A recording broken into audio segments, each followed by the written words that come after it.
आज हम लोग सिलोजिज्म या न्यायवाक्य को हल करने का वेन आरेख से अलग नियम आधारित क्या कोई तरीका हो सकता है, उस पर चर्चा करेंगे। और आप ये पाएंगे कि अगर हम कुछ बातों को समझ जाएं, सीख जाएं और अभ्यास कर जाएं, तो हम बहुत आसानी से सिलोजिज्म के प्रश्नों को या सिलोजिज्म जैसे लगने वाले प्रश्नों को हल कर सकते हैं।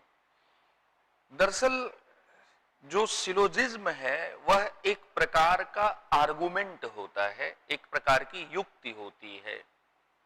कथनों के समूह को युक्ति कहते हैं और कथनों का वह समूह युक्ति कहा जाता है जिसमें एक व्यवस्था या एक व्यवस्था और संगति पाई जाती है, या दिए गए कथनों से हम किसी कथन की सत्यता जब निकालते हैं तो ऐसे कथनों के समूह को युक्ति कहते हैं। जैसे युक्ति का एक सरल सा उदाहरण है कि चूंकि आज शनिवार है इसलिए कल रविवार होगा। अब इस युक्ति में कुछ बातें छिपी हुई हैं कि प्रत्येक शनिवार के बाद रविवार दिन आता है, चूंकि आज शनिवार है इसलिए रविवार होगा। तो जिसको हम सिलोजिज्म कहते हैं, जिसको हम न्यायवाक्य कहते हैं, वह न्यायवाक्य जो है उस एक प्रकार की युक्ति है, एक प्रकार का वास्तव में क्या है, आर्गुमेंट है। और ये जो आर्गुमेंट है, इस आर्गुमेंट की एक खास विशेषता क्या होती है कि इसमें हम दो कथनों से, दो स्टेटमेंट से हम निष्कर्ष को निकालते हैं। तो दो कथनों के समूह से जब हम किसी निष्कर्ष को निकालते हैं तो ऐसी युक्तियों को न्याय वाक्य कहा जाता है। जब आप किसी एग्जामिनेशन को, चाहे वो यूपी, चाहे वह आईएएस में सीसैट का एग्जामिनेशन हो या यूपी पीसीएस में जो सीसैट का पेपर होता हो, या फिर जो जितने भी एग्जाम्स होते हैं उसमें रीजनिंग के सवालों के अंतर्गत सिलोजिज्म के सवाल जरूर पूछे जाते हैं। और बच्चे सिलोजिज्म को हल करने में आमतौर पर एक वेन आरेख पर आधारित विधि का इस्तेमाल करते हैं। इसमें सर्किल को ड्रॉ करके उत्तर निकाला जाता है। लेकिन बहुत सी परीक्षाओं में ऐसे प्रश्न भी पूछे जाते हैं जिनमें सर्किल को ड्रॉ करके कई बार उत्तर निकालना आसान नहीं होता। और कुछ ऐसे प्रश्न होते हैं जिनका उत्तर वेन आरेख पर आधारित जो सर्किल ड्रॉ किए जाते हैं उन सर्किल्स से या उन सर्किल के आधार पर नहीं निकाला जा सकता है। तो क्या हम कोई एक ऐसा दूसरा वैकल्पिक तरीका ढूंढ सकते हैं? क्या हम उस पर रिलाई कर सकते हैं? हम लोग यहाँ पर इस बात को समझेंगे। जैसे यहाँ पर हम पहले ये समझें कि हमें किन बातों को, किन नियमों को, किन थंब रूल्स को ध्यान में रखने की जरूरत है। देखिए, सबसे जो इंपॉर्टेंट बात है वो ये है कि जो रीजनिंग होती है, रीजनिंग जो है वह एक प्रकार का थॉट है, यह एक प्रकार की सोचने की क्या है, प्रक्रिया है। लेकिन सोचने का वह प्रकार जिसमें एक व्यवस्था हो और जिसमें एक कोहेरेंस हो उसे रीजनिंग कहा जाता है। रीजनिंग में इसका यह मतलब हुआ कि एक तो कोहेरेंस थॉट हो, दूसरा सिस्टमेटिक हो। रीजनिंग की जो यूनिट होती है वो स्टेटमेंट होता है। इसलिए जिस विद्यार्थी के स्टेटमेंट पर अच्छी समझ होगी वह रीजनिंग को हल करने में एक ज्यादा सुविधाजनक स्थिति में अपने आप को पाएगा। थोड़ा स्टेटमेंट की भी हमें समझ क्या है होनी चाहिए, और स्टेटमेंट जो यूज किए जाते हैं उन स्टेटमेंट में आप ये पाएंगे कि कई प्रकार होते हैं, उन प्रकारों की भी समझ होनी चाहिए। मैं यहां पर सबसे पहले कुछ थंब रूल्स बताऊंगा, उन थंब रूल्स के आधार पर एक्सप्लेनेशन करेंगे। यहां पर जैसे थंब रूल्स में जो सबसे पहली बात है कि जब एक विद्यार्थी न्यायवाक्य को हल करने के लिए आगे बढ़ता है, तो न्यायवाक्य को हल करने के लिए जैसे ही आगे बढ़ता है उसे दो बातों पर ध्यान रखना चाहिए। सबसे पहली बात यह है कि उसको कुछ स्टेटमेंट जो उसमें प्रयोग किए जाते हैं उसके क्वालिटी पर और उसके क्वांटिटी पर, दोनों पर ध्यान देना चाहिए। मतलब उसकी कथनों की जो मात्रा होती है और कथनों का जो गुण होता है उस पर ध्यान रखना चाहिए, और इसके साथ ही जो पद होते हैं, जो टर्म यूज किए जाते हैं, उन टर्म्स के बारे में भी उसे ध्यान देना चाहिए। मैं ये कह सकता हूं कि न्यायवाक्य को कोई भी विद्यार्थी बहुत ही चुटकियों में हल कर सकता है अगर वो कुछ बातों को समझ ले। सिलोजिज्म को हल करने का एक अचूक तरीका विकसित किया जा सकता है, एक अचूक तरीका परीक्षाओं में लगाया जा सकता है, और वह अचूक तरीका जो है वो अरस्तु, जिन्होंने सिलोजिज्म को प्रतिपादित किया, सिलोजिज्म के नियमों को स्पष्ट किया, उनके आधार पर हम यहाँ पर उस अचूक तरीके को डेवलप कर सकते हैं। सबसे पहली बात ये कि जब आप सिलोजिज्म को हल करने के लिए आगे बढ़ते हैं तो आप यहां पर ये देखें कि कथन का गुण क्या है। कथन का गुण दो होता है, एक होता है सकारात्मक, दूसरा होता है नकारात्मक। तो जितने भी सकारात्मक, जितने भी नकारात्मक कथन हैं, उन नकारात्मक कथनों के बारे में आप ध्यान में रखिए कि अगर आपको ऐसा कथनों का कोई भी समूह मिलता है जिसमें दोनों कथन नकारात्मक हैं, तो उससे कोई भी वैध निष्कर्ष नहीं निकलेगा, उससे कोई भी वैध न्यायवाक्य, उससे कोई भी वैलिड सिलोजिज्म नहीं बनेगा। मतलब यहां पर कि दो नहीं वाले अगर आपको कथन मिलते हैं तो उन पर आपको ट्राई करने की जरूरत नहीं है। दो नहीं वाले कथनों से कोई भी वैध निष्कर्ष, कोई भी वैध न्यायवाक्य नहीं बनेगा। ये पहला नियम है जो अपने दिमाग में आप बिठा लीजिए। जब आपको परीक्षाओं में 1, 2, 3, 4 कथन दिए जाते हैं तो आप ये देखिए कि कहीं ऐसा तो नहीं कि उसमें दो नहीं वाले कथन हैं। अगर दो नहीं वाले कथन हैं तो गोला वोला बनाने का प्रयास मत करिए, वृत्त बनाने का प्रयास मत करिए, उसमें कोई भी निष्कर्ष नहीं निकलेगा। दूसरी बात यहां पर ये कि दो कुछ वाले जो कथन होते हैं, इन दो कुछ वाले कथनों से भी आप कोई भी वैध न्यायवाक्य नहीं निकाल सकते। दो कुछ वाले कथनों से वैध न्यायवाक्य या वैध निष्कर्ष नहीं निकलता है।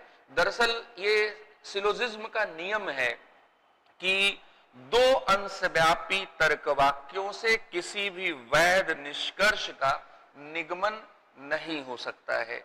अब कई बार क्या होता है कि जब हम कुछ चीजों को मोटे तौर पर जानते हैं और हमें जो विकल्प दिए गए हैं ABCD, अगर हम उनमें से कुछ चीजों को पहले, कुछ विकल्पों को एलिमिनेट कर सकें तो हमारे जो वास्तव में सवाल को लगाने का जो समय होगा वह समय क्या हो जाएगा, घट जाएगा। जैसे यहां पर एक उदाहरण के माध्यम से इस बात को आप समझिए कि मैं ये बात किस आधार पर कह रहा हूं। जैसे हम लोग अगर यहां पर कुछ जो क्वेश्चंस हैं उन क्वेश्चंस को अगर हम देखें तो जैसे IAS 2019 का ये सवाल पूछा गया, IAS 2019 सीसेट के पेपर में ये सवाल पूछा गया कि कुछ चूहे बिल्लियां हैं, कुछ बिल्लियां कुत्ते हैं। ये दोनों कथन कुछ वाले हैं, तो हम इससे ट्राई ही ना करें कि दोनों कथनों से मिलाकर कोई निष्कर्ष क्या है निकलेगा। अगर हमें ये बात मोटे तौर पर पता है तो हम यहां पर कोई गोला, कोई समय जाया करने का काम नहीं करेंगे। वैसे भी ये सवाल सिलोजिज्म जैसा दिखता है, लेकिन ये सवाल सिलोजिज्म पर नहीं, आर्गुमेंट बेस्ड रीजनिंग का उदाहरण नहीं है। ये दरअसल ये जो क्वेश्चन है ये स्टेटमेंट बेस्ड रीजनिंग का उदाहरण है। कुछ चूहे बिल्लियां हैं, ये जो कुछ चूहे बिल्लियां हैं, इनमें हम सब्जेक्ट और प्रेडिकेट को चेंज करके अगर कन्वर्जन करते हैं तो हमें एक स्टेटमेंट मिलेगा, कुछ बिल्लियां चूहे हैं। और जो सम वाले, जो पर्टिकुलर जो स्टेटमेंट होते हैं, कुछ वाले जो स्टेटमेंट होते हैं, उन कुछ वाले स्टेटमेंट में हम सब्जेक्ट और प्रेडिकेट को इंटरचेंज कर सकते हैं, उद्देश्य और विधेय को क्या कर सकते हैं, अदल बदल सकते हैं। तो जब आप देखते हैं कि कुछ चूहे बिल्लियां हैं, आपने इसमें जो स्टेटमेंट है उस स्टेटमेंट के सब्जेक्ट और प्रेडिकेट को चेंज कर दिया, उससे एक आपको दूसरा स्टेटमेंट मिला जो वैलिड है, जो जिसका डिडक्शन वैलिड है, क्योंकि सब्जेक्ट प्रेडिकेट को चेंज करने के संदर्भ में कोई नहीं और कुछ है वाले जो कथन होते हैं वे हमेशा सही माने जाते हैं, या उन पर कन्वर्जन जिसको कहा जाता है वो ठीक माना जाता है।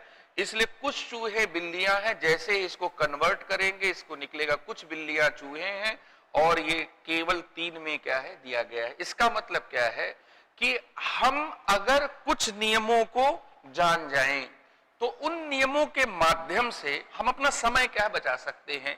सिलोजिज्म को हल करने का पहला महत्वपूर्ण नियम याद रखिए कि दो नहीं वाले कथन या दो नकारात्मक कथनों का समूह अगर आपको मिलता है तो उससे कोई भी वैध निष्कर्ष नहीं निकलेगा। उसको मिलाकर कोई भी निष्कर्ष निकालने की कोशिश मत करिए। दूसरी बात ये कि अगर दो कुछ वाले कथन मिलते हैं तो उनसे भी कोई वैध निष्कर्ष मिलाकर नहीं निकलेगा। तीसरी बात यहां पर ये कि अगर एक कथन ऐसा है जिसमें नहीं आया है तो निष्कर्ष भी हमेशा क्या होगा, नहीं होगा, क्योंकि बाबा अरस्तु बताकर गए हैं कि निषेधात्मक आधार सकारात्मक वाक्यों से नकारात्मक निष्कर्ष नहीं निकाला जा सकता। यह सकारात्मक से नकारात्मक निष्कर्ष निकालने का दोष है। इसका मतलब क्या है कि अगर एक प्रेमिसिस के ग्रुप में एक कथन जो है उसमें नहीं आया है तो निष्कर्ष भी क्या होगा, नहीं होगा। और चौथी बात यहां पर ये कि एक कथन में अगर कुछ आया है, अगर उसकी मात्रा सम है तो निष्कर्ष भी यहां पर क्या है, सम होना चाहिए। दो सर्वव्यापी कथनों से अंशव्यापी निष्कर्ष नहीं निकाला जा सकता। तो यहां पर अगर हम इन चारों नियमों को ध्यान में रखें जो मात्रा और गुण से संबंधित हैं, तो हम सिलोजिज्म के किसी भी सवाल को उसको डायग्नोस करने और उसके कुछ ऑप्शंस को बहुत आसानी से एलिमिनेट करने की स्थिति में आ जाएंगे। दूसरी बात यहां पर ये कि जब आप सिलोजिज्म को हल करने के लिए आगे बढ़ते हैं तो आप यहां सबसे पहले ये पहचानिए कि कॉमन टर्म क्या होता है। कॉमन टर्म क्या होता है, अर्थात ऐसा कौन सा पद है जो दोनों आधार वाक्यों में आ रहा है, जो दोनों आधार वाक्यों में आ रहा है, जो दोनों कथनों में आ रहा है, वो कॉमन टर्म है। और कॉमन टर्म जो है उसको पहचानना बहुत जरूरी है। कॉमन टर्म कम से कम एक बार अपने पूरे क्षेत्र को बताने वाला होना चाहिए। अब यहां पर आपको मैंने प्रयोग किया पूरा क्षेत्र, तो एक कंट्रास्ट इसका होगा अधूरा क्षेत्र। देखिए जितने भी टर्म हैं, पद हैं, जिनके पहले सब आता है, जिनके पहले कोई नहीं आता है, कोई आता है, वे पूरा क्षेत्र को बताने वाले होते हैं। जितने भी पद हैं जिनके पहले कुछ आता है वो अधूरे क्षेत्र वाले पद होते हैं। दूसरी बात, जितने भी पद ऐसे हैं जिनके बाद में नहीं आता है वो अपने पूरे क्लास को, मेंबर्स को बताते हैं, पूरे क्षेत्र को क्या बताते हैं। तो सिलोजिज्म को हल करने का जो पहला बहुत महत्वपूर्ण नियम है कि आपको जब दो स्टेटमेंट मिलते हैं, दो कथन आपको मिलते हैं, तो आप इसमें डायग्नोस करिए कि उसमें कॉमन टर्म कौन सा है। जैसे यहां पर आप देखिए कि किसी सिलोजिज्म को हल करने के संदर्भ में, जैसे मैं यहां पर यूपीपीसीएस का एक क्वेश्चन ले रहा हूं कि कोई भी बहादुर कायर नहीं होता है, कुछ सिपाही कायर होते हैं। कायर पद पहले वाले कथन में भी आया है और कायर पद जो है वो दूसरे वाले कथन में भी आया है। तो कायर पद जो पहले वाले कथन में आया है और कायर पद जो दूसरे वाले कथन में आया है, ये कॉमन टर्म हो गया। इसका मतलब यह है कि सबसे पहले हम कॉमन टर्म को पहचान जाएं, फिर हम ये देखें कि कॉमन टर्म पूरे क्षेत्र को बता रहा है या नहीं बता रहा है। फिर यहां पर एक और महत्वपूर्ण बात वह है कि जो आप कंक्लूजन सिलोजिज्म में ड्रॉ करेंगे वह हमेशा अनकॉमन टर्म से बनेगा। ये बात बहुत सिंपल है, लेकिन कई बार जब आपसे ऑब्जेक्टिव लेवल पर सवाल पूछे जाते हैं तो उनमें ऐसे ऑप्शंस रखे जाते हैं जहां पर अनकॉमन टर्म के साथ कॉमन टर्म रखकर आपको कंफ्यूज किया जाता है। तो अगर वाकई दो कथनों से मिलाकर कोई निष्कर्ष निकाला जा रहा है तो वहां पर निष्कर्ष हमेशा अनकॉमन टर्म से होगा। और तीसरी महत्वपूर्ण बात यहां पर ये कि रीजनिंग में एक गोल्डन रूल है, और वो गोल्डन रूल अगर सरल भाषा में कहा जाए तो ये है कि हमें किसी भी सीमित विषय क्षेत्र से व्यापक विषय के बारे में अनुमान नहीं करना चाहिए। हमें किसी भी अधूरे पद से जो अपने वर्ग के सभी सदस्यों के बारे में बात नहीं करता है, उस अधूरे पद से हमें कभी भी पूरे पद के बारे में निष्कर्ष नहीं निकालना चाहिए। मतलब इस बात को सुनिश्चित करिए कि किसी भी अधूरे पद से पूरे पद के बारे में आपको निष्कर्ष नहीं निकालना है। यहां ध्यान दीजिए कि जब मैं ये बात कह रहा हूं कि अधूरा और पूरा, तो एक व्यक्ति रीजनिंग में पूरे क्षेत्र वाले पद से दूसरे पूरे क्षेत्र को निकाल सकता है, पूरे से वो अधूरे को निकाल सकता है, अधूरे से वो अधूरे को भी निकाल सकता है। लेकिन रीजनिंग में, लॉजिकल रीजनिंग में, सिलोजिज्म में और दूसरी जगहों पर वो कभी भी अधूरे से पूरे को नहीं निकाल सकता। सिंपल कॉमन सेंस लॉजिक है कि सीमित से व्यापक के बारे में आप अनुमान नहीं कर सकते हैं। अब आपको ये लगेगा तो इसका मतलब ये हो सकता है, ये हो सकता है, ये हो सकता है, ये हो सकता है। अब आपको लगेगा कि मैं ये पूरा अधूरा की बात कैसे इतनी कर रहा हूं। दरअसल जो लॉजिक की किताबों में डिस्ट्रीब्यूटेड टर्म यूज किया जाता है, डिस्ट्रीब्यूटेड टर्म, उसके लिए मैं यहां पर सिंप्लीफाई करने के लिए यहां पर पूरा पद प्रयोग कर रहा हूं। और हम 4 प्रकार के कथनों का जो यूज करते हैं, तो उन 4 प्रकार के कथनों को यूज करने में थोड़ा सा हम कुछ चीजें समझ जाए। जैसे एक प्रकार का कथन है सब यस पी हैं, सब कुत्ते जानवर हैं। दूसरे प्रकार का कथन है कोई यस पी नहीं है। तीसरे प्रकार का कथन है कुछ यस पी है। चौथे प्रकार का कथन है कुछ यस पी नहीं है। अब यहां पर मैं थोड़ा पूरे और अधूरे को बताऊंगा। इसमें यस के पहले सब आया है, इसका मतलब यस वर्ग के सभी सदस्यों की बात है, इसलिए ये पूरा पद है। और इसमें पी के बाद है आया है, इसलिए पी के बाद इसमें पी के बाद है, और पी के बाद है का मतलब ये हुआ कि यह पी वर्ग के सभी सदस्यों की बात नहीं करता है, बल्कि पी वर्ग के कुछ सदस्यों, ऐसे सदस्यों की बात करता है जो यस से संबंधित है। जैसे आप एक उदाहरण से इस बात को समझिए, मेरे किचन के सब चम्मच स्टील के हैं। मैं यहां अपने किचन में अगर 5 चम्मच रखता हूं तो मैं 5 की बात कर रहा हूं, लेकिन मैं स्टील के सभी बर्तनों की बात जो पूरी दुनिया में है, पूरे मेरे किचन में है, उनकी बात नहीं कर रहा हूं। मैं केवल उसी स्टील की बात कर रहा हूं जो चम्मचों से संबंधित है। इसका मतलब क्या है कि मैं चम्मच, मेरे किचन के सब चम्मच स्टील के हैं, यहां पर मैं चम्मचों के पूरे वर्ग के बारे में बात कर रहा हूं, चम्मचों के वर्ग के प्रत्येक सदस्य के बारे में बात कर रहा हूं। अगर मेरे किचन में 5 चम्मच हैं तो सब का मतलब 5, अगर मेरे किचन में 10 चम्मच हैं तो 10 चम्मच हैं तो 10 का सब का मतलब 10, अगर मेरे किचन में 100 चम्मच हैं तो सब का मतलब 100 होगा। यहां पर लेकिन जब मैं स्टील की बात कर रहा हूं तो मैं सारे स्टील की बात नहीं कर रहा हूं, बल्कि स्टील वर्ग के उन सदस्यों की बात कर रहा हूं जो चम्मच वर्ग से संबंधित हैं।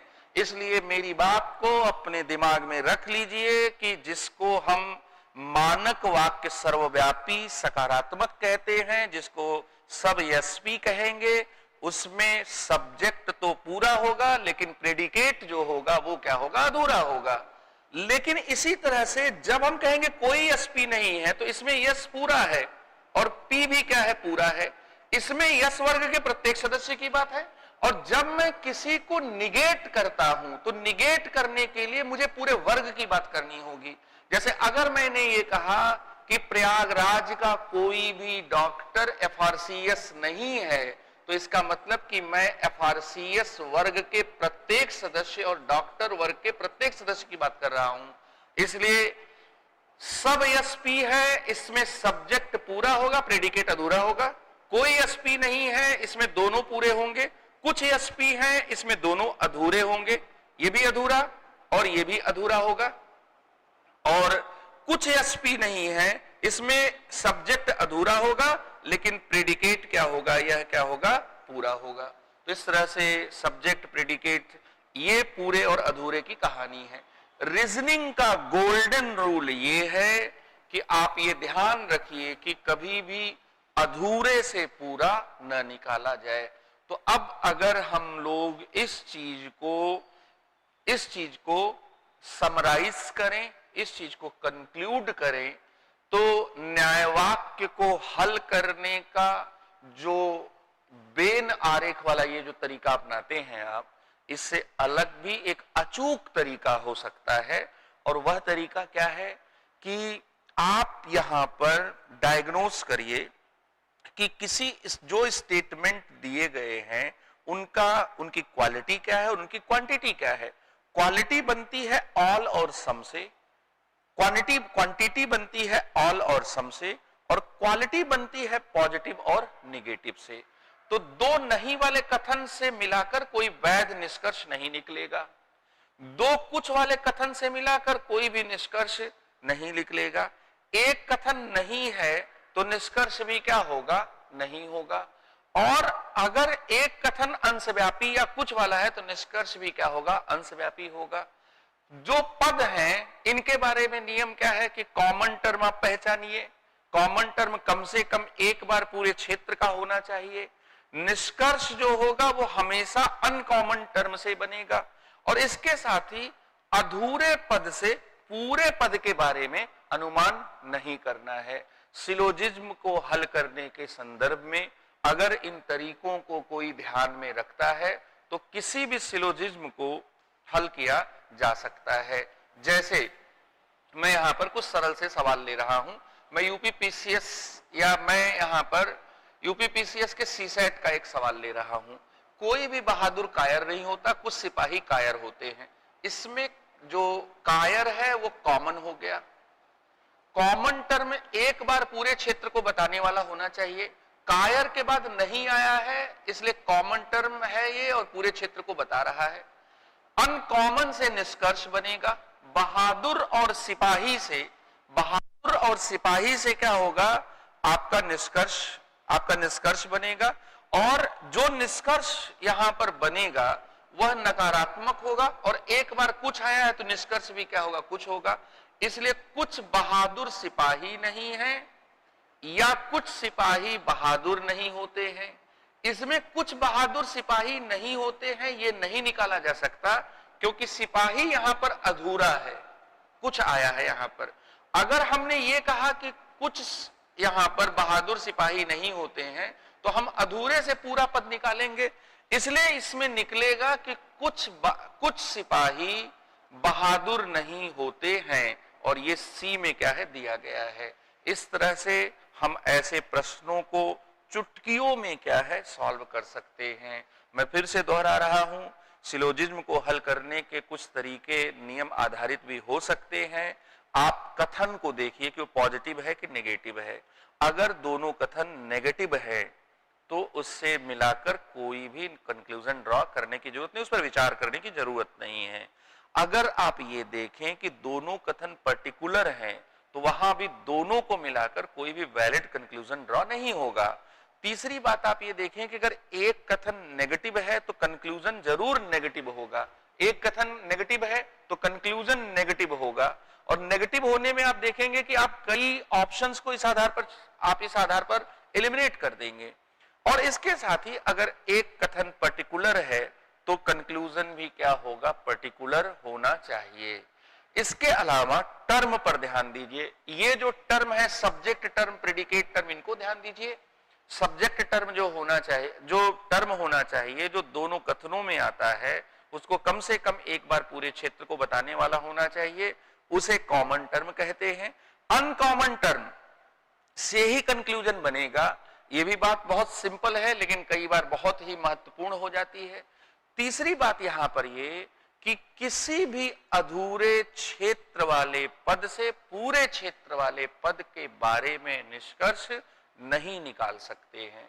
आप इन नियमों का प्रयोग करके, चाहे वो आईएएस के सीसेट में पूछा गया सिलोजिज्म हो, यूपीपीसीएस के सीसेट में, या किसी भी परीक्षा यूपी ट्रिपल एससी के पेपर में जो भी सिलोजिज्म के सवाल पूछे जाते हैं, उनको आप बहुत आसानी से हल कर सकते हैं। आगे मैं आपको कुछ प्रश्नों को भी हल कराने जा रहा हूं, जिसको यहां पर प्रश्नों को जो है आप हल करने में ये पाएंगे कि कैसे इन रूल्स को एप्लीकेशन किया जा रहा है। जैसे आप ये देखिए, मैंने कहा कि पहले कॉमन टर्म पहचानिए। इस सवाल को आप देखें, जो 11वां सवाल है, उस 11वें सवाल को आप देखिए। सभी इतिहासकार गायक हैं, सभी गायक संगीतकार हैं। इनमें गायक पद पहले दोनों कथनों में आया है, पहले दोनों कथनों में आया, इसलिए कॉमन टर्म हो गया। कॉमन टर्म एक बार पूरे क्षेत्र को बताने वाला होना चाहिए, सभी गायक में यह शर्त भी पूरी होती है। अनकॉमन है इतिहासकार और संगीतकार, इतिहासकार और संगीतकार अनकॉमन है, इसका मतलब किससे निकलेगा कि सभी इतिहासकार संगीतकार हैं। इतिहासकार और संगीतकार का जो कथन है, फिर हम इस निष्कर्ष को दूसरे का एक कथन बना सकते हैं। संगीतकार और संगीतकार ये दो कॉमन टर्म हो गए, इतिहासकार और अभिनेता ये मिलेंगे। एक बार कोई कथन नकारात्मक है तो उससे नकारात्मक निष्कर्ष क्या है निकलेगा, तो कोई अभिनेता इतिहासकार नहीं है, यह भी निकल सकता है, और कोई इतिहासकार अभिनेता नहीं है, यह भी निकल सकता है। चूंकि इसमें डी ऑप्शन में यह दिया गया है कि कोई अभिनेता इतिहासकार नहीं है, और ये पहले दो कथनों से एक निष्कर्ष निकालने पर और उस निष्कर्ष और तीसरे कथन को मिलाकर कुछ नियमों का प्रयोग करने पर यह निकलता है। इसलिए इसमें डी ऑप्शन क्या होगा, वह डी ऑप्शन यहां पर क्या होगा, सही होगा। तो इस तरह से क्या है कि आप ये पाएंगे कि हम ऐसे सवालों को जो यूपी ट्रिपल एससी में, जो यूपी पीसीएस सीसेट में, जो आईएएस में, इन सब में पूछे जाते हैं, उनको बहुत आसानी से हल कर सकते हैं। धन्यवाद।